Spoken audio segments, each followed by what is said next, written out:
A particle is acted upon by a force of constant magnitude which is always perpendicular to the velocity of the particle. ठीक है, एक particle पे एक force लग रहा है कांस्टेंट मैग्नीट्यूड का है, जो हमेशा परपेंडिकुलर रहता है वेलोसिटी के, यानी जिधर मोशन हो रहा है उसके हमेशा परपेंडिकुलर रहता है। तो अगर मोशन के ही परपेंडिकुलर है तो उसका जो वर्क डन होगा वो हमेशा ज़ीरो होगा, और वर्क डन अगर ज़ीरो है तो उसकी जो काइनेटिक एनर्जी है वो चेंज करेगी नहीं, तो उसकी स्पीड जो है वो क्या रहेगी, कांस्टेंट। काइनेटिक एनर्जी क्या रहेगी, कांस्टेंट। तो आंसर क्या बनेगा, it's kinetic energy is constant. उसका एक एग्जांपल है हमारे पास uniform circular motion. Uniform circular motion में जो फोर्स लग रहा होता है वो हमेशा मोशन के वेलोसिटी के परपेंडिकुलर होता है, और सिंस यूनिफॉर्म सर्कुलर मोशन है तो जो फोर्स का मैग्नीट्यूड होगा वो कांस्टेंट होगा, कांस्टेंट मैग्नीट्यूड का फोर्स होगा जो कि वेलोसिटी के परपेंडिकुलर होगा। नाम उसका सेंट्रीपिटल फोर्स होगा, mv² उसकी वैल्यू होगी। तो इस केस में जो वर्क डन होता है वो जीरो होता है, स्पीड चेंज करती नहीं है, काइनेटिक एनर्जी चेंज करती नहीं है। बाकी वेलोसिटी कांस्टेंट होती है, ऐसा नहीं है डायरेक्शन बदल रही है तो वेलोसिटी भी बदल रही है। एस्लेशन भी कांस्टेंट नहीं होगा, सेंट्रीपिटल एस्लेशन होता है टुवर्ड्स द सेंटर, उसकी डायरेक्शन होती है और लगातार जो बदलती रहती है। ठीक है, इसकी वजह से एस्लेशन भी कांस्टेंट नहीं होगा। स्ट्रेट लाइन में वो मूव करेगा नहीं, उसकी डायरेक्शन बदलेगी बदलेगी। तो इसका आंसर जो बनेगा वो क्या बनेगा, C part. Work energy theorem is valid in presence of, तो work energy theorem internal forces, external forces, conservative forces, non conservative forces, even अगर आप नॉन इनर्शियल फ्रेम में हो तो आप सूडो फोर्स भी काउंट कर लो, सबके लिए वर्क एनर्जी थ्योरम जो होती है वो वैलिड होती है, all type of forces.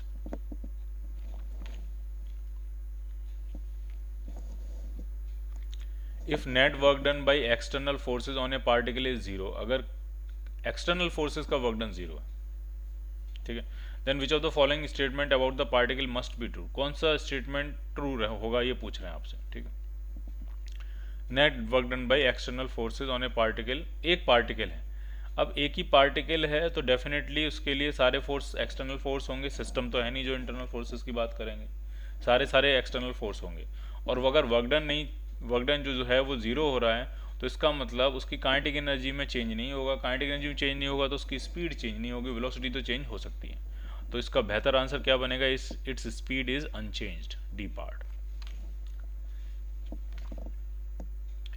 A ball of mass m moves with the velocity v and strikes a wall having infinite mass and returns with same speed।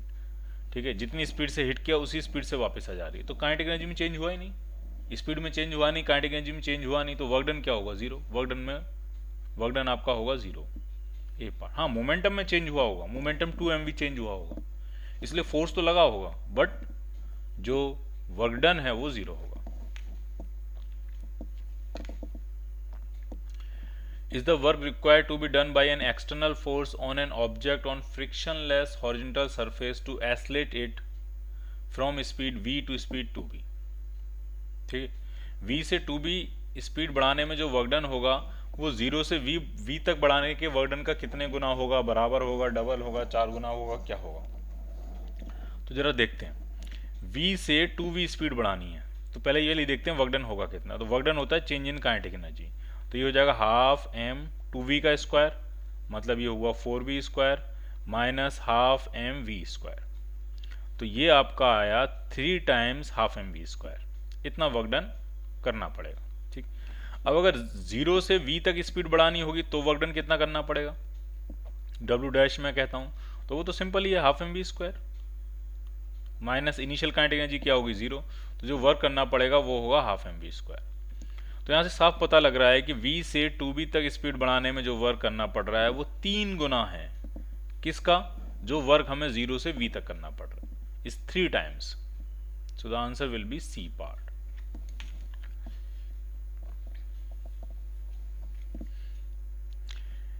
A force acts on 30 gram particle in such a way that the position of the particle as a function of time is given by 3t minus 4t square plus t cube। x आपका metres में, t आपका seconds में, और work done पूछ रहे हैं कि पहले 4 सेकंड में कितना वर्क डन करना पड़ेगा। तो इसको भी हम वैसे ही करेंगे, वेलोसिटी निकालेंगे और work done change in kinetic energy से सेटल करेंगे। ठीक, तो वेलोसिटी कितनी आ जाएगी, इसको डिफरेंशिएट करते हैं तो वो आ जाएगी 3 minus 8t plus 3t square. ठीक, पहले 4 सेकंड का वर्क डन पूछ रहे हैं, तो t इक्वल टू 0 पे जो स्पीड होगी जिसको हम इनिशियल स्पीड बोलेंगे तो वो आ जाएगी 3 मीटर पर सेकेंड।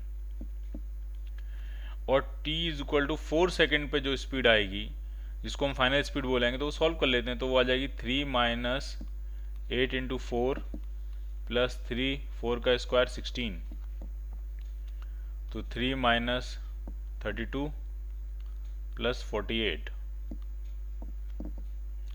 तो ये आपका आएगा 19 मीटर पर सेकेंड। दोनों स्पीड पता लग गई आपको। और मास जो है वो 30 ग्राम, 30 ग्राम का मतलब हो जाएगा 0.03 kg, ये मास है। अब आपसे वर्क डन पूछ रहे हैं, तो वर्क डन क्या होगा, change in kinetic energy. Final kinetic energy half M V square 19 का square minus initial kinetic energy half M 3 का स्क्वायर। तो सारे स्क्वायर कर लेने, एम की वैल्यू डाल देनी, माइनस कर लेना और आपको आंसर मिल जाएगा।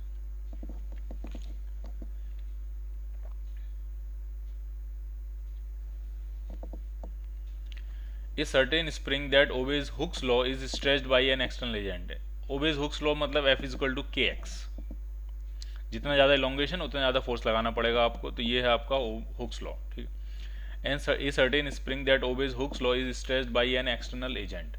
The work done in stretching the spring, work कितना करना पड़ेगा तो जरा देखते हैं।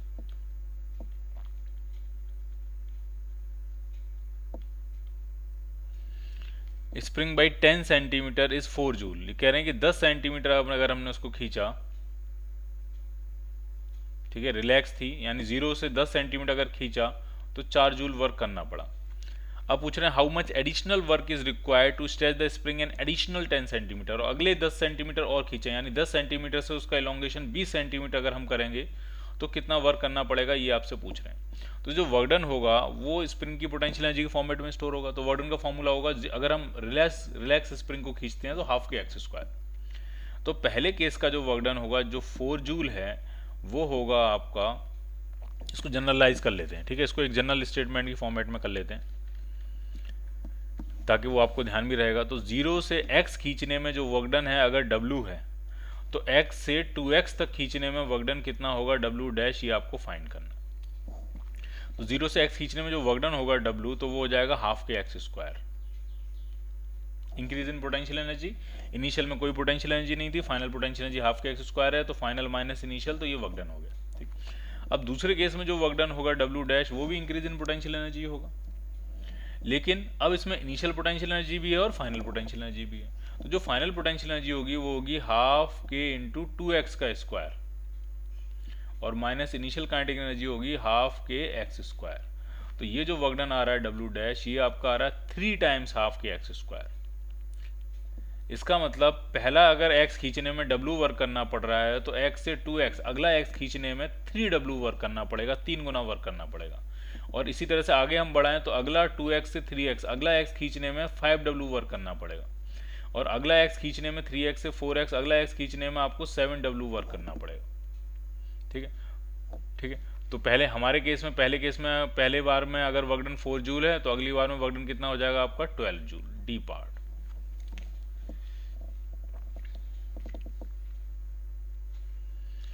A 3 kg object has a velocity of 6 i cap minus 2 j cap metre पर सेकेंड, और उसका वर्क डन पूछ रहे हैं, work done on an object if it's velocity changes to 8 i cap plus 4 j cap। इस velocity से इस velocity तक पहुंचाने में वर्क डन पूछ रहे हैं। तो वेलोसिटी का हमें काम नहीं होता, हमें काम स्पीड का होता है। तो जो इनिशियल स्पीड आपकी आएगी वो आएगी अंडर रूट ऑफ 6 का स्क्वायर मतलब 36 प्लस 2 का स्क्वायर 4, या माइनस 2 का स्क्वायर 4, तो ये आ गया अंडर रूट 40, ठीक। फाइनल वेलोसिटी अगर हम निकालेंगे तो अंडर रूट ऑफ 8 का स्क्वायर तो ये हो जाएगा 64, और 4 का स्क्वायर तो ये बनेगा 16, तो ये आपका आ गया अंडर रूट 80।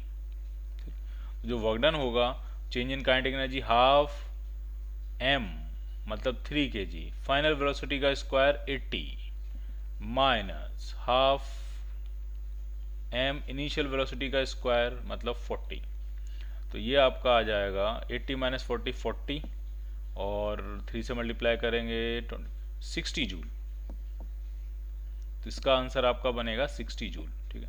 ये आंसर इसमें गलत लिख गए हैं, चारों आंसर सेम लिख गए हैं, तो इसमें से 3 आंसर कुछ भी कर लो, एक आंसर आपको कितना लिख देना है 60 joule.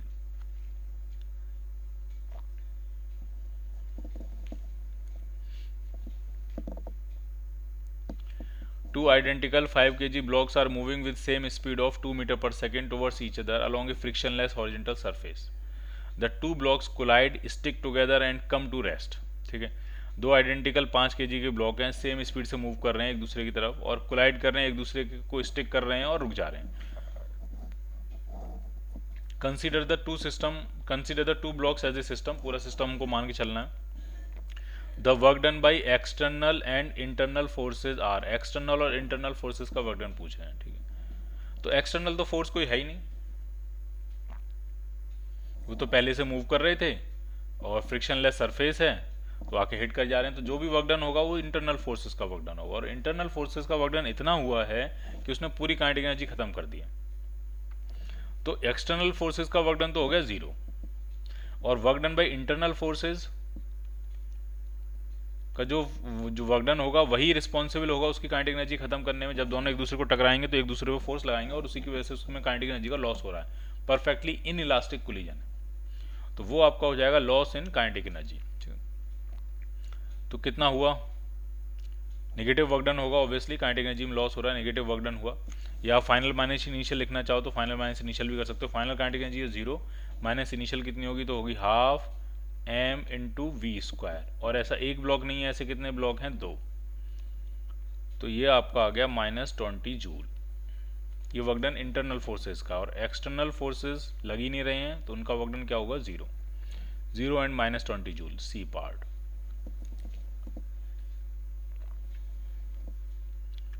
A body of mass m is slowly pulled up a hill by a force F, which at each point was directed along the tangent of the trajectory as shown in a figure. ठीक है, F force लग रहा है, वो trajectory के tangentially लग रहा है.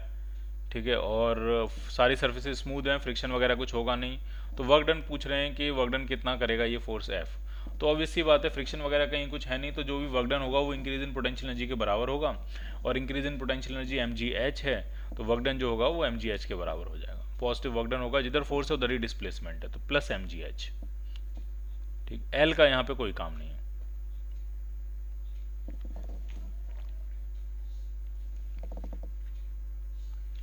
A block is released from rest from a height of 5 meter. After traveling through the smooth curved surface, it moves on a rough horizontal surface through a length of 8 metre. ठीक है, ये height थी 5 metre की, फिर यहाँ ये rough surface है, ये 8 मीटर की रफ सरफेस है, म्यू आपको 0.5 दिया और उसके बाद ये राइज कर जा रहा है h डैश तक. तो ये h डैश निकालना है. तो ये जो पोटेंशियल एनर्जी है इसका कुछ हिस्सा फ्रिक्शन खा लेगा और रिमेनिंग हिस्सा जो है वो फाइनल पोटेंशियल एनर्जी में कन्वर्ट हो जाएगा. तो जो इनिशियल पोटेंशियल एनर्जी है mgh, उसमें से कुछ हिस्सा फ्रिक्शन खा लेगा. फ्रिक्शन कितना खा लेगा तो वो होगा mu M G into L.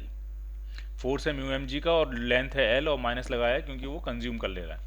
और जो बची हुई एनर्जी है वही फाइनल पोटेंशियल एनर्जी में कन्वर्ट होगी एम जी एच डैश. तो M G cancel out. H कितना दिया है आपको 5 मीटर, माइनस म्यू जो है वो 0.5 है, एल आपका 8 मीटर है, is equal to H dash. तो एच डैश जो आपका आ जाएगा वो 1 मीटर हाइट हो जाएगी, 1 मीटर तक वो राइज करेगा.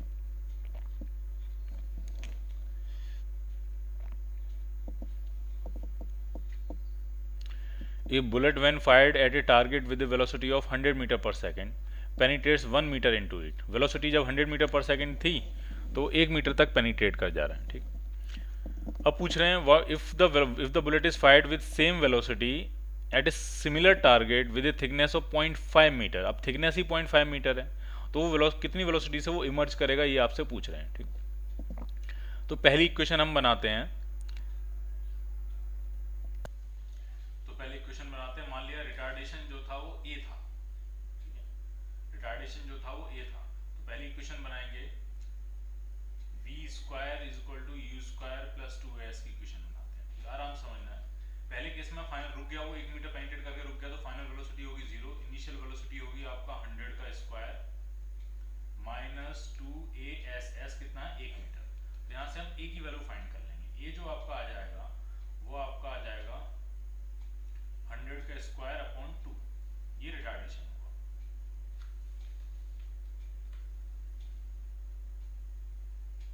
ठीक है, अब वो आधा मीटर जब वो एंटर करेगा तो कितनी वेलोसिटी से इमर्ज करेगा, तो फिर से ये इक्वेशन लगाएंगे v square is equal to u square फिर से वही हो गया 100 का स्क्वायर माइनस 2a. a कितना है तो a है आपका 100 का स्क्वायर अपॉन 2.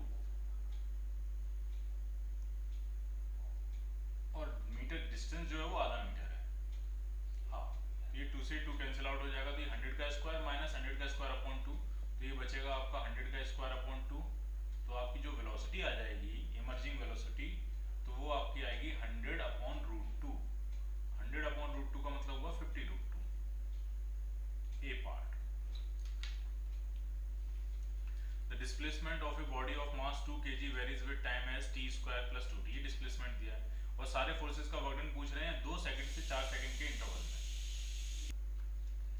2 सेकंड पे वेलोसिटी क्या होगी पहले वो निकाल लेते हैं। तो वेलोसिटी आ जाएगी आपकी 2t प्लस 2। तो 2 सेकंड में जो वेलोसिटी होगी वो इनिशियल वेलोसिटी मानी जाएगी, तो वो आ गई आपकी 6 मीटर पर सेकंड। और 4 सेकंड पे जो वेलोसिटी होगी वो फाइनल मानी जाएगी, तो वो आपकी आ गई 10 मीटर पर सेकंड। और जो वर्क डन आपका आ गया वो आ गया change in kinetic energy half m, कितना है 2, फाइनल वेलोसिटी का स्क्वायर मतलब 10 का square minus half m initial velocity का स्क्वायर मतलब 6 का स्क्वायर। तो ये आपका आ जाएगा 64 जूल। इतना वर्क डन होगा 2 सेकंड से लेकर 4 सेकंड।